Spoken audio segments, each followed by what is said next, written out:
Florida is now in our dry season, but the weather now shapes how bad wildfires could be in the next few months. Tonight, the Florida Forest Service has a new tool to fight those fires and keep your home safe. And it all starts with lightning detection. Lightning is the top cause of wildfires across the state. News 6 investigator Eric Sandoval got a look at the technology being used in Central Florida. He shows us how it could stop fires from spreading.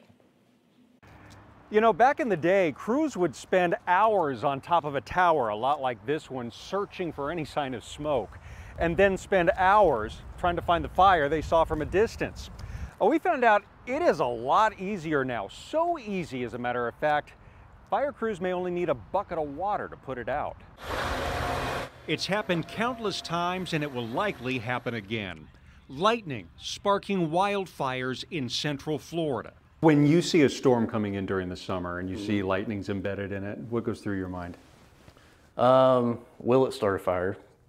And then if it does, safety of our guys if we have to go put it out. Will Kitchings is the forest area supervisor for Orange County. Being in Florida, we are the lightning capital of North America. Typically after a lightning storm, we'll put our pilot up the next day or day after, 2 days out. Really, that long? Yeah. Now, new technology is giving his crews a leg up in the fight against these fires. A group of researchers with the Fire Neural Network at the University of Florida is working with the Florida Forest Service, getting results with this high-risk lightning detector. We tell them which lightning strike to pay attention to and where that lightning strike specifically happened. This happens in just 40 seconds. Lightning is detected, and then artificial intelligence figures out if a fire is going to start or not. Takes into account the weather, the environment, and whether or not the vegetation here is dry. The Fire Neural Network then notifies the folks right over there at the Florida Forestry Service of the exact location they need to respond to. The idea is that when a human has to find a fire, you have to wait for it to grow, you have to wait for the smoke, you have to be nearby. It takes time, and time is of essence. Fires multiply in size every 5 minutes. How familiar are you with their technology and what they're doing? On our end, it's better for us. So we used to get lightning data from BLM, the Bureau of Land Management, and we got every lightning strike there was. 562 lightning strikes picked up by lightning detection over the last 15 minutes. You just heard it from one of our meteorologists. There could be hundreds of strikes in just minutes. You can see how many miles away lightning is by counting the seconds between the flash and the thunder, then dividing that number by 5. But time is also key to pinpointing which strike will likely cause a fire. Normal lightning is really quick, so it cannot ignite a fire.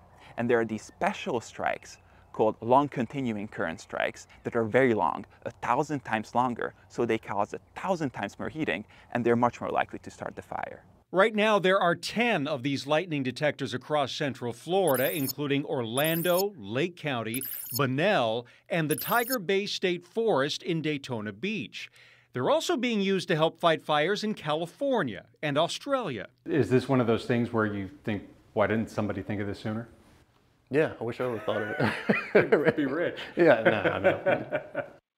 You would be rich. The Fire Neural Network is currently working with the Florida Forest Service and the USDA on launching an autonomous drone on top of all this. Now, here's how this works. After the lightning detector picks up a strike, that drone will go to that location, and its infrared camera and live footage will then let the team know if there is anything smoldering out there so they can alert the Forest Service. This is just amazing technology. And, just like Will Kitchings just said, why didn't we think of this? Yeah, why didn't we? Okay, so we've seen a lot of lightning strikes here in Florida, just out in the middle of nowhere. Is this the kind of technology that will help with that? Absolutely. These lightning detectors are fully autonomous. Each device has its own solar panel as well, so that they don't have to be hooked up to the grid. It has its own internet too, so it's really meant to work anywhere, in the middle of a forest, in the middle of the Ocala National Forest. That's what I keep picturing, just smack dab in the middle of the state. We haven't seen a really terrible fire season in a while, but they happen. All right, Eric, thank you so much. Let's toss it over to our